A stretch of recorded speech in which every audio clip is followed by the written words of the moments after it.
Infrastructure के लिए भी सरकार ने आज एक ग्लोबल कंपटीशन के लिए अपने आप को तैयार करने की दिशा में आगे बढ़ा है और सरकार ने इसके लिए तमाम अन्य कार्यक्रमों को आगे बढ़ाया है। देखिए, नेक का जो मूल्यांकन होता था उसमें अगर आप देखेंगे तो यूपी की छलांग क्या है। आपके समय में नेक का मूल्यांकन और उसमें जो हमें ये प्लस प्लस की जो रैंकिंग मिली थी वह आपके समय में 0 थी। आज प्रदेश के 6 राज्य विश्वविद्यालय ऐसे हैं जिन्हें ये रैंकिंग प्राप्त हुई है।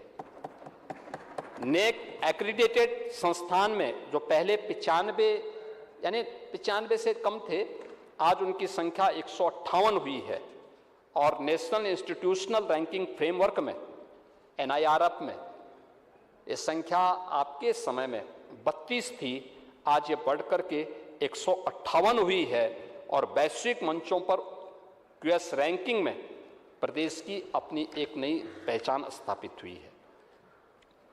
पेटेंट फाइलिंग 17 के पहले ये बहुत कम थी, मेरा अनुमान है कि 50-60 रही होगी और इस यानी जो हमारा वित्तीय वर्ष ये चल रहा है, इसी में अब तक की जो हमारी पेटेंट फाइलिंग हुई है यूपी के अंदर, उसमें 5677 ये पेटेंट फाइलिंग यूपी के विश्वविद्यालयों से हुई है और विश्वविद्यालयों के स्तर पर, उच्च शिक्षण संस्थानों के स्तर पर हुई है और स्वीकृत पेटेंट की संख्या अब तक लगभग 350 उत्तर प्रदेश के अंदर हुई है। ये इस दौरान आपके समय में ये संख्या केवल 1 थी।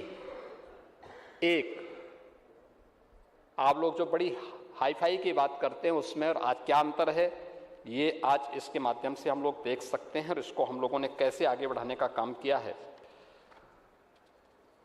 प्रदेश ने इस दिशा में जो कार्य किए हैं, खासतौर पर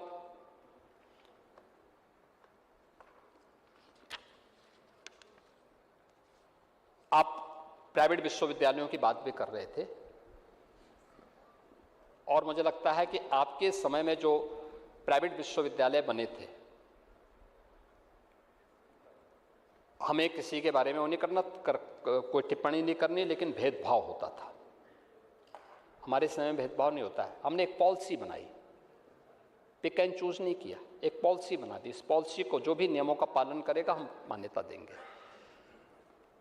लेकिन आप मुझे बताइए कि आपके समय में विश्वविद्यालयों की स्थापना के लिए या मेडिकल कॉलेज की स्थापना करने के लिए पिक एंड चूज होता था।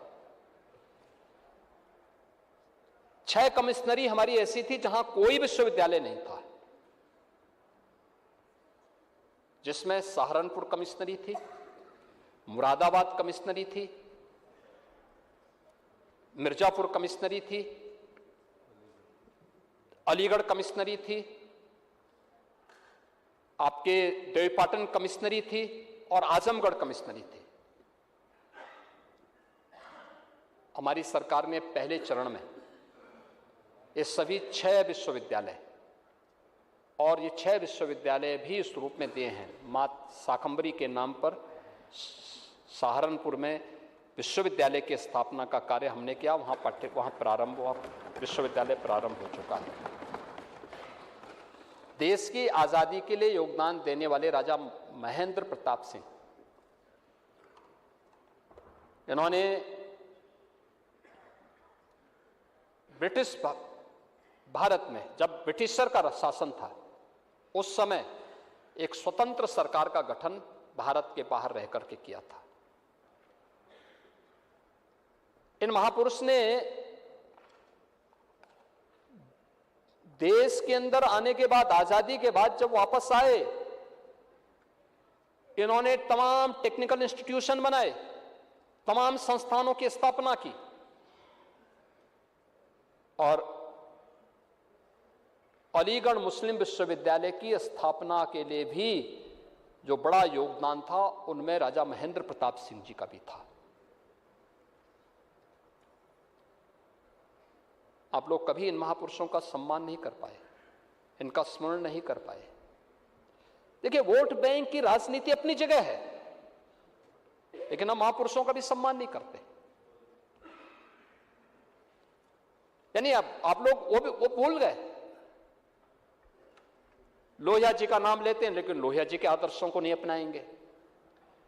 जेपी का नाम लेंगे लेकिन जेपी के आदर्शों को नहीं अपनाएंगे। खैर,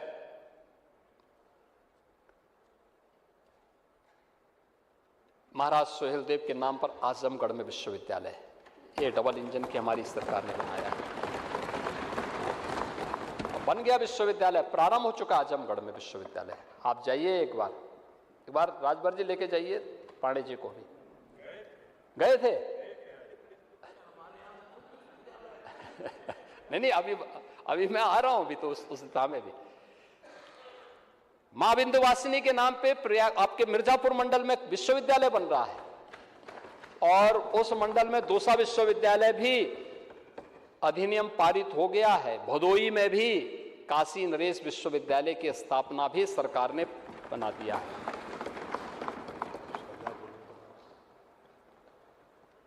यानी ये सरकार की देवीपाटन में मां पाटेश्वरी के नाम पे विश्वविद्यालय की स्थापना का कार्य युद्ध स्तर पर कार्य चल रहा है। क्लासेस प्रारंभ हो चुकी है। मुरादाबाद में गुरु जंबेश्वर के नाम पे विश्वविद्यालय की स्थापना का कार्य ये सरकार ने किया है, हमारी सरकार ने किया है। आप भी तो कर सकते थे इस कार्य को, लेकिन हम लोगों ने गवर्नमेंट के स्तर पर ये विश्वविद्यालय भी स्थापित किए हैं, और विश्वविद्यालय स्थापना करने के साथ साथ निजी क्षेत्र को भी स्वस्थ प्रतिस्पर्धा के लिए किया है। 2 विश्वविद्यालयों की मान्यता को हम जब्त कर चुके हैं और कार्रवाई कर चुके हैं, एक फिरोजाबाद में और एक हापुड़ में। जहां पे जहां धांधली की कोई करेगा, कानून का उल्लंघन करेगा, हम ईज ऑफ डूइंग बिजनेस की बात करते हैं, स्पीड ऑफ डूइंग बिजनेस की बात करते हैं, तो हम लोग वहां पे कानून का उल्लंघन करने पर कानून के दायरे में उसको लाना भी जानते हैं, और उसके तहत सरकार ने अपने कदम को आगे बढ़ाए हैं। दूसरा, एक स्वस्थ प्रतिस्पर्धा बने, ग्लोबल कंपटीशन के लिए हमारा युवा तैयार हो सके, इसके लिए वेस्टर्न सिडनी यूनिवर्सिटी भी अपना कैंपस ग्रेटर नोएडा में स्थापित कर चुकी है। सारी औपचारिकताएं आगे बढ़ चुकी हैं। हम लोगों ने कहा दुनिया भर के अच्छे विश्वविद्यालय आए, हमारे साथ प्रतिस्पर्धा करें, हम उसके साथ आगे बढ़ेंगे, वे हमसे सीखें, हम उनको सिखाएं। ये चीजें भी अब आगे बढ़ रही हैं, और उस दिशा में हम लोगों ने कार्य को आगे बढ़ाना प्रारंभ किया है। प्रदेश ने स्किल इंडिया मिशन को भी यहां पे काम करना प्रारंभ किया है, और जो हम लोगों ने इस दिशा में आगे बढ़ने के काम किए, सीएम विद्या लक्ष्मी स्कीम, दूसरा सरदेव अटल जी की जन्म शताब्दी वर्ष में ट्रेनिंग स्कॉलरशिप, ये उत्तर प्रदेश के उन नौजवानों को जो हायर एजुकेशन के लिए ब्रिटेन में जाना चाहते हैं, उनको उपलब्ध करवाने के लिए हम लोगों ने यहाँ पे ब्रिटेन गवर्नमेंट के साथ मिलकर के प्रारंभ की है, और इसको हम लोग अब लागू कर चुके हैं। EI सर्टिफिकेशन सपोर्ट स्कीम में गोल्ड मेडल स्कीम के लिए, स्टेम हॉस्टल स्कीम बालिकाओं के लिए, यानी science, technology, engineering and maths का अध्ययन करने के लिए जो बालिकाएं जाएंगी उनके लिए हॉस्टल की व्यवस्था, फ्री में हॉस्टल की व्यवस्था हम दे सकेंगे। और बेटियों के लिए एक बड़ी स्कीम की घोषणा हम लोगों ने की है, रानी लक्ष्मीबाई स्कूटी योजना उच्च शिक्षण संस्थानों में हम लोगों ने व्यवस्था की है, और इसको भी हम इस बार देने जा रहे हैं। इसके अलावा आपने जो बात कही, ऑलरेडी बजट में उसका प्रावधान है कि स्टेट एंड जो हमारी यूनिवर्सिटीज हैं, राज्य सरकार की जो यूनिवर्सिटी हैं और अन्य जो महत्वपूर्ण विश्वविद्यालय होंगे, जो संस्थान हैं जो रिसर्च के कार्यक्रम को, इनोवेशन के कार्यक्रम को आगे बढ़ाना चाहेंगे, उस विशिष्ट शोध के लिए हम लोगों ने इस बार हर एक विश्वविद्यालय के लिए एक निश्चित धनराशि भी बजट में उसका प्रावधान किया है। IT एंड इलेक्ट्रॉनिक्स विभाग ने भी, आपने देखा होगा कि इस फील्ड में उत्तर प्रदेश ने पिछले 7 वर्ष के अंदर, 8-9 वर्षों के अंदर बहुत अच्छी प्रोग्रेस की है, बहुत अच्छी दिशा में हमारा कार्य कर गया है। मैंने यहाँ बताया भी है कि देश के अंदर मोबाइल का जो स्मार्टफोन बन रहे हैं 55% का अकेले यूपी बना रहा है पूरे देश का। इलेक्ट्रॉनिक कंपोनेंट का निर्माण का कार्य पूरे देश के अंदर यूपी लगभग 60% कर रहा है, काफी बड़े पैमाने पे कर रहा है।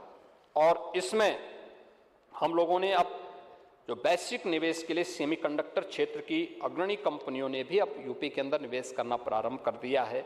और कल ही यानी कल 21 को आदरणीय प्रधानमंत्री जी के कर कमलों से एक 5 यूनिट ये गौतम बुद्ध नगर जनपद में स्थापित होने जा रही है, यानी उसका शिलान्यास का कार्यक्रम होने जा रहा है, जिसमें दुनिया की अग्रणी कंपनियां भारत से जुड़ी हुई कंपनियों के साथ मिलकर के इस निवेश को यहाँ पर करेंगी। और ये बहुत बड़ी उपलब्धि यूपी का है। और हमारा मानना है कि अब आने वाले समय में सेमीकंडक्टर परियोजना के क्षेत्र में परियोजनाओं के लिए 32,196 करोड़ के निवेश को हम लोग इस दिशा में आकर्षित करने की दिशा में कार्य कर रहे हैं।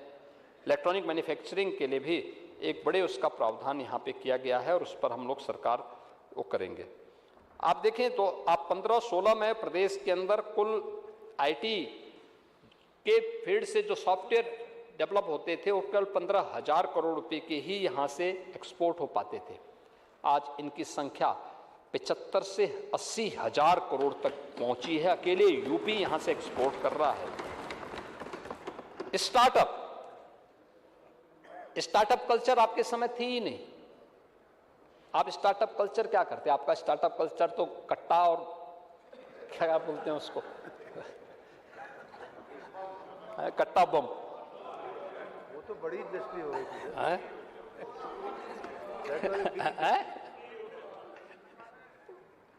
लेकिन आज यूपी के अंदर 20,000 से अधिक पंजीकृत स्टार्टअप हैं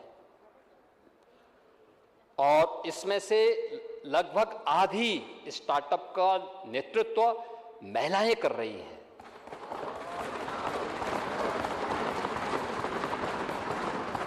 और जो नेशनल स्टार्टअप रैंकिंग है उसमें यूपी टॉप परफॉर्मर स्टेट के रूप में उत्तर प्रदेश ने स्थान प्राप्त किया है।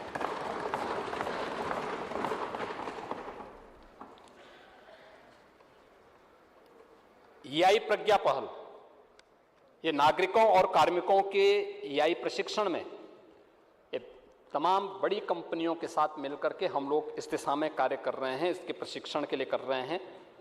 और मैं अध्यक्ष जी आपको धन्यवाद दूंगा कि आपने पिछले वर्ष ही इस सदन के माननीय सदस्यों को EI में पारंगत बनाने के दिशा में एक प्रशिक्षण के कार्यक्रम को यहाँ